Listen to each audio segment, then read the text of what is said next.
greatest service of all is our service to humanity. Welcome to One Global Movement.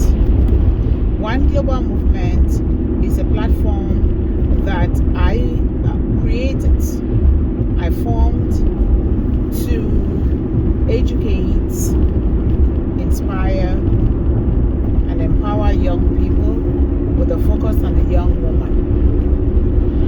You know, growing up, I had a lot of challenges as a child because of refusal to be forced into a childhood marriage at the age of 11. And so I had to face a lot of difficulties because I refused to do what my father asked me to do. And so the home became my bush at a very young age, 11 years old. I lived in the bush for about 3 months, and I had to feed mostly on fruits and palm kernels from the bush, because while in that bush I was not allowed to eat or allow for somebody to come and feed me in that bush. My mom at the same time was on the run for her dear life because my father abused my mom and her children terribly. I lost 2 brothers already, and I lost the only sister that I knew at the age of 7 or 8 years old. It was terrible because I refused to get married, and my grandmother fought tooth and nail. She fought, almost giving away her own life. Even my father wanted to even kill my grandmother, but for the intervention of a neighbor that my late little brother sneaked out and called for a neighbor. And so from that point on, I was going through a lot in my life, and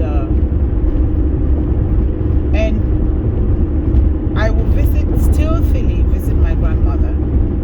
And when my father knew about it, he would go and threaten and attack and whatever to my grandmother and my step-grandmother.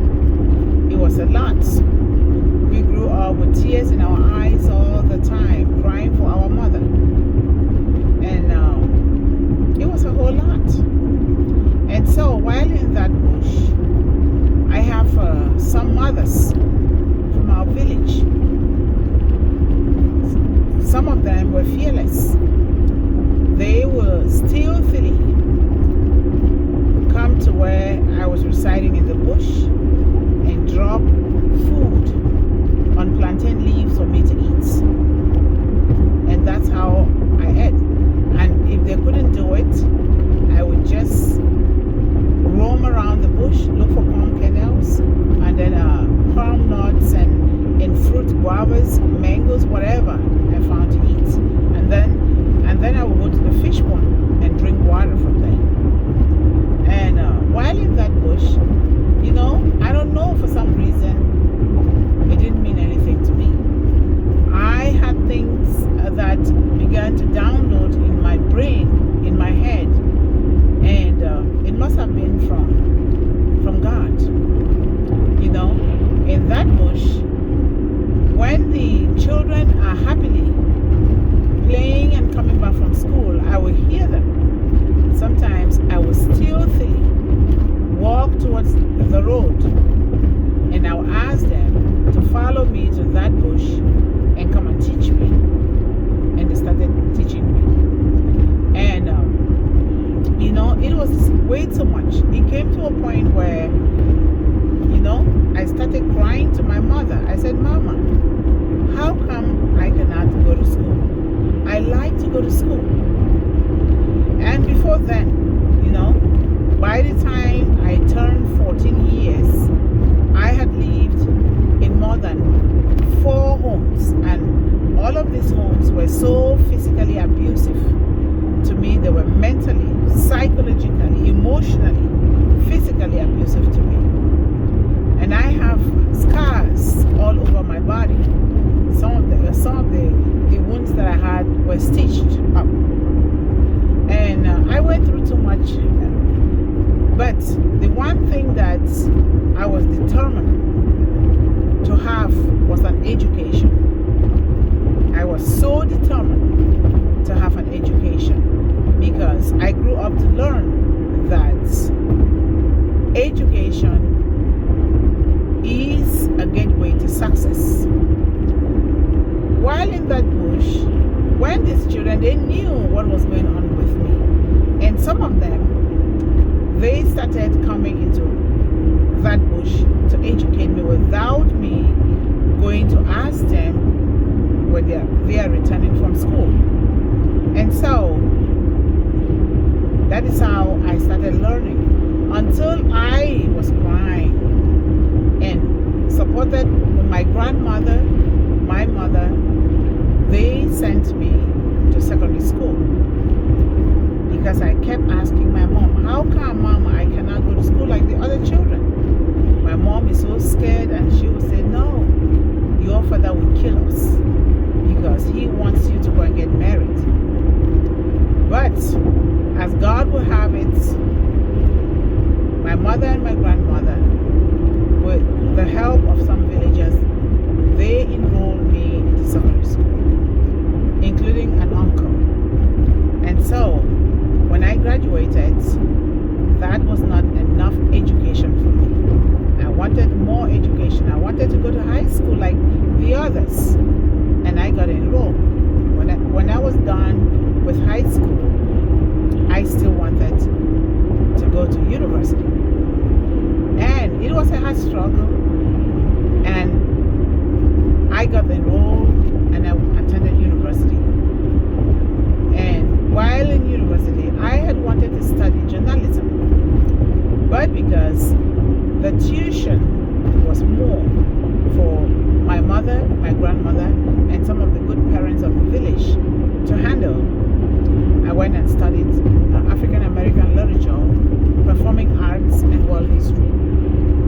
And so I graduated with a bachelor's degree. And before I started going to school, there was this TV, the only TV owner in the village who used a generator because we didn't have electricity.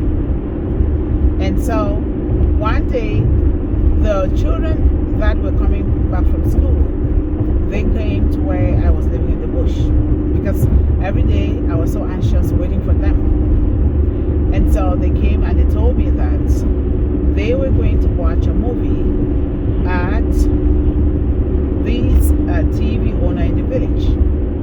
And they asked me to come with them. At first I said no. My father is going to hear about it and he's going to kill me. But then I said I will go. And I did. And so I watched it. This movie talked about freedom and success in the United States of America. And from that point on, I started yearning,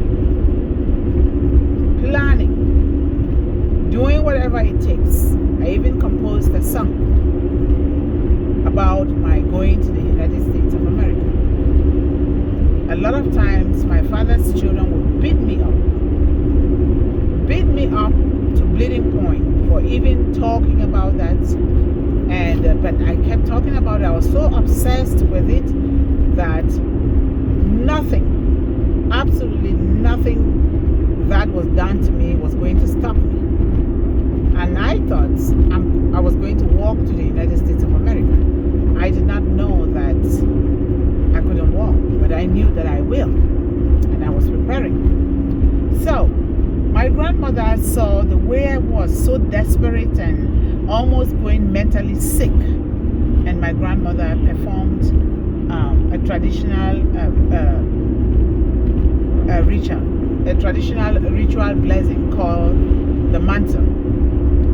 And that ritual coincided with the age in which they initiate young girls into womanhood. And being that I was the chosen mantle of my family. Usually they'll choose the next mantle because it is a traditional blessing that is ongoing for generations.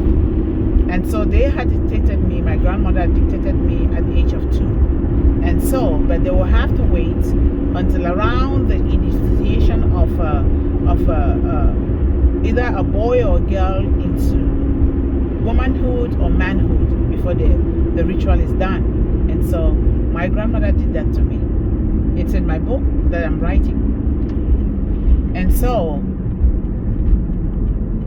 when she did that, one day, before she even did it, she had prepared me and said, write everything that you want in life. Because every time that I wrote whatever I wrote, they would burn it or they tear it and destroy everything and beat me up not to be writing things. But I did not stop. So one day, my grandmother called me out and said, my granddaughter, come. Whatever it is that you want to do, you will do it. God is going to open a path for you and you will do it. God is going to line your path with people that will help you cross, will help you do what you want to do. Even if I'm not here today, those people will be there. But one thing that I will tell you is, do not live in this village, because the way God has created you, they will kill you for being that way. So you will not live in this village. But also remember that you will come back to this village to help the women and children. Never you forget where you come from. You come from this village, the village that came together with me to educate you. And so, you know, from that point on, one day my grandmother called me out and said, my granddaughter, do you see that bird flying in the sky? I said, yes, Grandma. She said, that bird is going to take you to the United States of America. And I believed my grandmother. I did not know that that was not a physical bird. I thought the physical bird was going to take me to the United States of America. And metaphorically, it was a plane that my grandmother was showing me, but I did not understand then. And somehow, God made it that I am now speaking in the United States of America, the place where I had wanted to go so bad, the place where there is success and freedom, the place where my voice can be heard. I can share my unique story with the world to educate, to inspire, and to empower young people, women, children, with a focus on the young woman. And so now, with the help of Unpassive, Mr. Ash Mufara, and others have helped me along the way, even in the United States here, even with publishing my books. I am a full-time published author, a collaborative author. And so I was helped and I didn't pay. I might have paid for one or so, but the rest of the other 3 books I did not pay. It was help. And now Unpassive came along, and I am one of the 1.4 million founders worldwide. And Mr. Ash Mufara decided to share his mission and vision with us, and creating artificial intelligence product and clean high technology products for us to use to empower and to impact ourselves, our families, our villages, and our communities, and the global economy, education, businesses,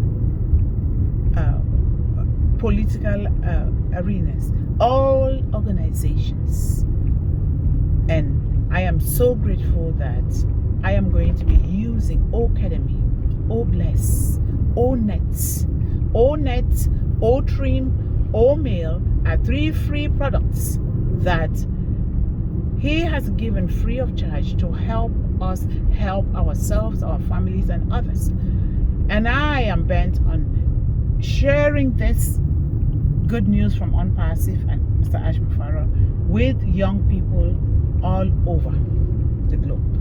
And we have a show Monday through Friday starting at 1 p.m. Eastern daytime that we are helping to empower youth and prepare them for when we can start putting tangible, substantial things together, programs and other resources that we are going to be helping the young people with. And I am just so grateful. I have with me Dr. Benny on the panel, Melanie from Rwanda, Corina from Canada, Yvonne from Canada, Esther from the United Kingdom, Brady from South Africa, John Barilla from the United States, and others that are helping us together to carry out the mission and vision of One Global Movement through Unpassive and Mr. Ash Mufara. It is a glorious thing. Let me check my mail here, please.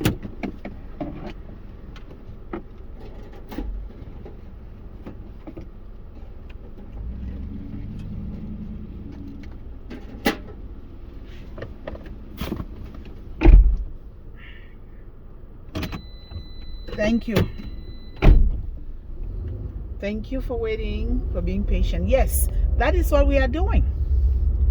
And I am so grateful for everything, because when you are determined, when you put your mind to do something, when you put your mind to serve humanity, to serve children and women, there is something magical that happens.